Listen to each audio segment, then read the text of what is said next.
Praise the Lord. आज मैं एक नया विचार लेकर आया हूं जिसका नाम है अहम। इंग्लिश में कहते हैं ईगो, जो आपके जीवन में कई बार आता होगा और जो आप लोगों के बीच में देखते भी होंगे। अहम, अगर आप जानना चाहते हैं तो अहम एक पाप है। वो पाप है जो आपको कठोर करता है और आपके अंदर नफरत पैदा करता है और धीरे धीरे आप परमेश्वर के प्रेम से अलग हो जाते हैं। अहम एक मस्तिष्क की बीमारी है, मानसिक बीमारी है। शरीर की बीमारी तो आप ठीक कर लेते हैं, लेकिन मानसिक बीमारी को कोई दवाई ठीक नहीं कर सकती है। उसके लिए आपको अपने आप को ही जांचना पड़ता है। लेकिन जिस आदमी को ईगो होता है, जिस बहन को ईगो होता है, वो समझते हैं कि वो लोग ठीक है। वो समझते हैं कि हम कोई गलत नहीं कर रहे हैं, सामने वाला गलत है, सामने वाला ठीक नहीं है। मेरे भाई मेरी बहन, यही तो बीमारी है कि जिसको अहम है, जिसको ईगो है, वो सामने वाले को गलत समझता है। आप सामने वाले की गलतियों को तो ढूंढने की कोशिश करते हैं, लेकिन अपनी गलतियों को ढूंढने की कोशिश नहीं करते, क्योंकि आप में ईगो है। इसलिए बाइबल कहती है, इसलिए यीशु मसीह कहता है, दीन और नम्र बनो, क्षमा मांग लो। अगर आपके अंदर गुस्सा आता है, अगर आप किसी से नाराज हैं, उसी समय उसके साथ सुलह कर ले, क्षमा मांग ले, उसके हो जाए। छोटे नहीं होंगे, लेकिन जिसको अहम है वो सोचता है कि मैं क्यों करूं, मैं नीचे क्यों झुकूं, मैं सॉरी क्यों बोलूं, मैं नहीं झुकूंगा।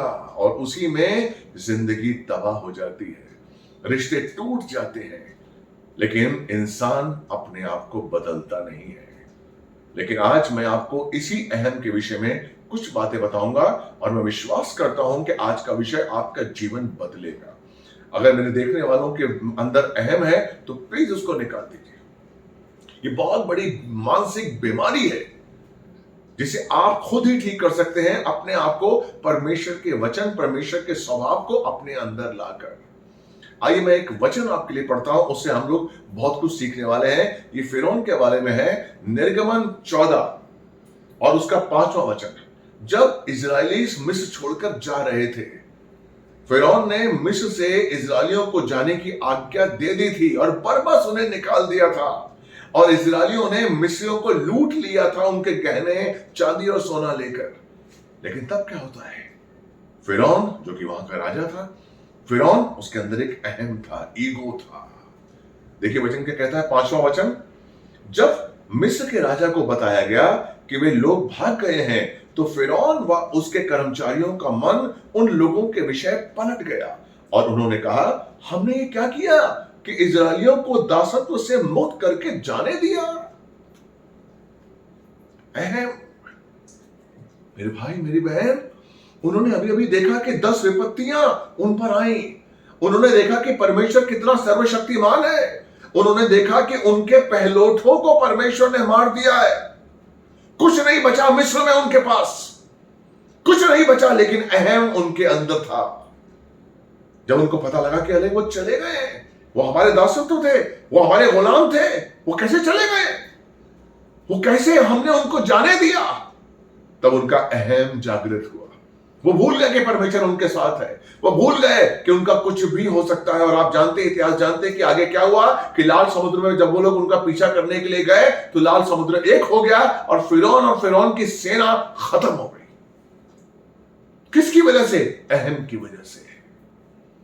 मैंने देखा है अपने निजी जीवन में, मैंने देखा है कई ऐसी बहनों को देखा है, कई ऐसी लड़कियों को देखा है, कई ऐसे भाइयों को देखा है जिनमें अहम होता है, ईगो होता है।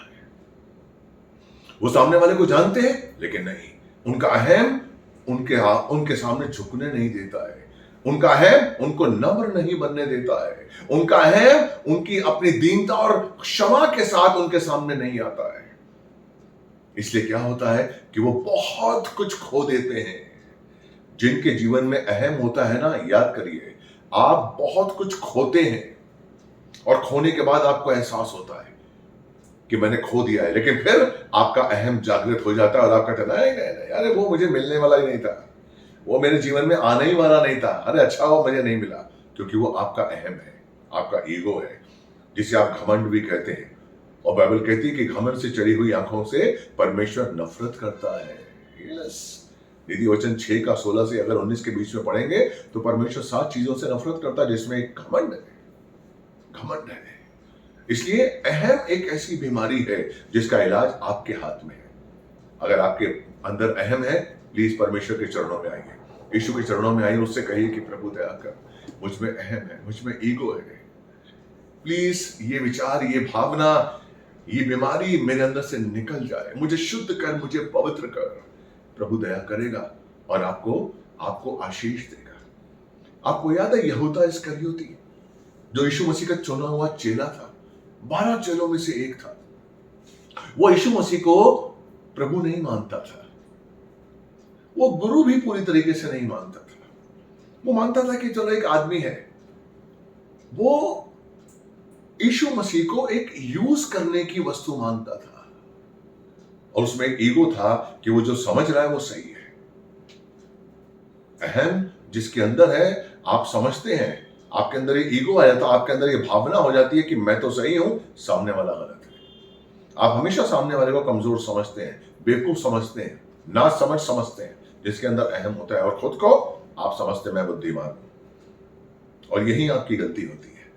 तो जो यहूदा इस्करियोती था, वो यीशु मसीह को पूरी तरीके से प्रभु नहीं मानता था, और उसके अंदर उनके यीशु मसीह के अगेंस्ट, विरुद्ध एक भावना आ गई थी, और वो उनको पकड़वाने वाला था। महायाजकों से वो मिला, उसके बदले में उसने चांदी के सिक्के लिए 30, और वो यीशु मसीह के सामने था। अब अगर आप यूहन्ना 13वां अध्याय पढ़ेंगे, मैं पूरा अध्याय आपके सामने नहीं पढ़ने वाला हूं, लेकिन मैं उसका सारांश आपको बताऊंगा कि किस तरीके से अध्याय 13वें में यीशु मसीह ने कहा है कि स्वर्ग और धरती का आधार, स्वर्ग और धरती का पूरा अधिकार मुझे मिल चुका है। लेकिन उसके बावजूद भी उन्होंने यहूदा इस्करियोती के लिए सब चेलों के पैर धोए। वो यहूदा इस्करियोती को खोना नहीं चाहते थे। यीशु मसीह चाहते थे कि यहूदा इस्करियोती पश्चाताप करे, यहूदा इस्करियोती माने, अपनी गलती माने, यीशु मसीह के सामने आए और कहे कि प्रभु मुझे गलती हो गई है, मैंने आपको गलत समझा था, आप सर्वशक्तिमान है, मेरी सोच में गलती आ गई थी। वो चाहते थे यीशु मसीह की यहूदा इस्करियोती, इसलिए उन्होंने सबके पैर धोए, और यहां तक कि उन्होंने यहूदा इस्करियोती के भी पैर धोए। वो जानते थे कि यहूदा इस्करियोती मुझे पकड़वाने वाला है, लेकिन यीशु मसीह का मकसद क्या था? यहूदा इस्करियोती को बचाना।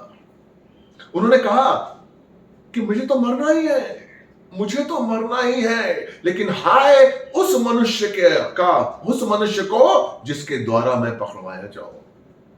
वो बता रहे थे कि जो मेरे कटोरे में हाथ डालेगा वही है जो मुझे पकड़वाएगा। कई हिंट्स दिए, कई चिन्ह दिए, लेकिन यहूदा इस्करियोती के अंदर अहम था, ईगो। मेरे भाई, मेरी बहन, ये ईगो बहुत बड़ी बीमारी है। कठोरता कौन लेकर आता है? शैतान। जरा सा आपके जीवन में काम नहीं होता, आप कठोर हो जाते हैं। आपकी प्रार्थनाएं समय से पूरी नहीं होती, आप में कठोरता आ जाती है। कह रहे नहीं यार, ये परमेश्वर सही है, मैं सही चर्च में आ रहा हूं, मैं सही पासवान के पास हूं, मैं सही प्रार्थना कर रहा हूं, मेरी प्रार्थना क्यों नहीं पूरी हो रही है? मेरे भाई, वो परमेश्वर है, वो अपने समय पे काम करता है, और वो आपसे बहुत प्यार करता है। ये विश्वास करिए कि वो आपसे ज्यादा आपको प्यार करता है, और वो जानता है कि आपको कब क्या चाहिए। यस, उचित समय पर परमेश्वर आपको सब कुछ देगा। पहला पत्रस 5 में अगर आप पढ़ेंगे तो उचित समय पर, जब आप उसका विश्वास करेंगे, उसका इंतजार करेंगे, तो उचित समय पर आप पाएंगे। यहूदा इस्करियोती जो यीशु मसीह के साथ 3.5 साल तक रहा, यहूदा इस्करियोती तो यीशु मसीह का चुना हुआ चेला था, यीशु मसीह उसके पास्टर थे, यीशु मसीह उसके शिक्षक थे। यहूदा इस्करियोती को यीशु मसीह ने अधिकार दिया था। मती 10वां अगर अध्याय पढ़ेंगे तो उसमें चेलों को परमेश्वर ने, यीशु मसीह ने अधिकार दिया था, और जब चेले वापस आए तो उन्होंने बताया कि उन्होंने किस तरीके से काम किया, चंगाइयां दी, दुष्ट आत्माओं को निकाला, उन्होंने बताया। और उसमें यहूदा इस्करियोती भी था, यानी कि यहूदा इस्करियोती ने भी दुष्ट आत्माओं को निकाला, अपने अधिकार का यूज किया, और वो परमेश्वर का, वो यीशु मसीह का चुना हुआ दास था। लेकिन अहम जो उसके अंदर आ गया, कठोरता जो उसके अंदर आ गई, उस कठोरता ने उसको परमेश्वर से अलग कर दिया। उस कठोरता ने उसकी बुद्धि बंद कर दी। वो यीशु को समझ ही नहीं पा रहा है। वो देख नहीं रहा है कि 11 जो मेरे दोस्त हैं, जो मेरे चुने हुए हैं, वो किस तरीके से दीनता और नम्रता के साथ यीशु को प्रभु मान रहे हैं और मैं ही नहीं मान रहा हूं। क्यों? क्योंकि उसकी बुद्धि बंद हो गई थी। वो समझ नहीं पा रहा था। अहम आपकी बुद्धि बंद कर देता है। अहम आपके अंदर कठोरता लाता है। अहम आपके अंदर नफरत पैदा कर लेता है। अहम आपके गुस्से को इमीडिएट ठंडा नहीं करता। अगर आप किसी से गुस्सा हो जाएंगे और आपके अंदर अहम है, तो 10 दिन, 12 दिन, 15 दिन, 20 दिन आप नाराज रहेंगे। आप नाराज रहेंगे, आप गुस्सा रहेंगे। अरे भाई, एक गुस्सा आपने किया, बाइबल क्या कहती है इफिसियों 4 का 26-27 कि क्रोध तो करो लेकिन पाप ना करो। अगर तुम्हारा क्रोध शाम तक शांत ना हो तो शैतान काम करता है। और शैतान कैसे काम करता है कि आपके अंदर अहम का बीज बो देता है। जब आप गुस्सा करते हैं तो आपके अंदर अहम का बीज आ जाता है और वो अहम का बीज आपके अंदर स्थिर हो जाता है, कठोर कर देता है। इसलिए कई दिनों तक मैंने कई परिवारों में देखा है कि हस्बैंड वाइफ जब गुस्सा होते हैं, कई परिवार वो एकदम से नहीं आते आमने सामने, गुस्सा हो जाते हैं। 4 दिन, 5 दिन, 10 दिन, 12 दिन, 20-20 दिन, महीनों एक ही घर में रह रहे हैं लेकिन बात नहीं कर रहे हैं, क्योंकि ईगो है, अहम है। यीशु ने हमें ईगो नहीं सिखाया। यीशु प्रेम है। पहला यूहन्ना 4 का 16 कहता कि परमेश्वर प्रेम है। जो परमेश्वर से प्रेम करता है, परमेश्वर उसके अंदर रहता है। अगर आपके अंदर ईगो है मेरे भाई, तो परमेश्वर आपके अंदर नहीं रह सकता। परमेश्वर आपके अंदर काम नहीं कर सकता। जिसके अंदर ईगो और अहम होता है, वो आदमी खुद अपना ही नुकसान करता है। आप अपने अंदर को खुद जलाते रहते हैं। शारीरिक रूप में भी आप बढ़ते नहीं हैं। आपने अहम और ईगो करने वाले कई भाई बहनों को देखा होगा जो अंदर ही अंदर कुड़ रहे हैं। उनकी सेहत भी नहीं बढ़ रही, वो अच्छा खाना भी खा रहे हैं, ना उनकी सेहत बढ़ रही है ना कुछ बढ़ रही है, क्योंकि वो अंदर ही अंदर कुड़ रहे हैं। अहम है, ईगो है, कुड़ रहे हैं। किसका नुकसान हो रहा है? आपका। एक तो आप अपनी उन्नति नहीं कर रहे हैं और दूसरा आप परमेश्वर को खो रहे हैं। इसलिए बाइबल में लिखा हुआ है, पतरस ने क्या कहा यीशु मसीह से कि अगर मेरा भाई दिन में कितनी बार गलती करे कि मैं उसे माफ करूं, तो यीशु मसीह ने क्या कहा कि 7 के 77 बार, यानी कि 490 बार भी अगर तेरा भाई गलती करे और तुझसे माफी मांगे तो उसे माफ कर। क्यों कहा है? ताकि तेरे स्वभाव में ईगो ना आए, तेरे स्वभाव में नफरत नहीं आए, तेरे स्वभाव में प्यार आए, दीनता आए। मेरे भाई मेरी बहन, हमारे अंदर से प्रेम नहीं जाना चाहिए। हमारे अंदर प्रेम हमेशा रहना चाहिए। और जब ये प्रेम हमारे अंदर रहेगा ना, तो हम पूरी तरीके से परमेश्वर के ही रहेंगे। आमीन। तो मैं विश्वास करता हूं कि ये वचन आज आपको अच्छा लगा होगा और इसका कैसा आपको प्रभाव पड़ा है, प्लीज कमेंट बॉक्स में लिखिए और परमेश्वर आपको आशीष दे। God bless you.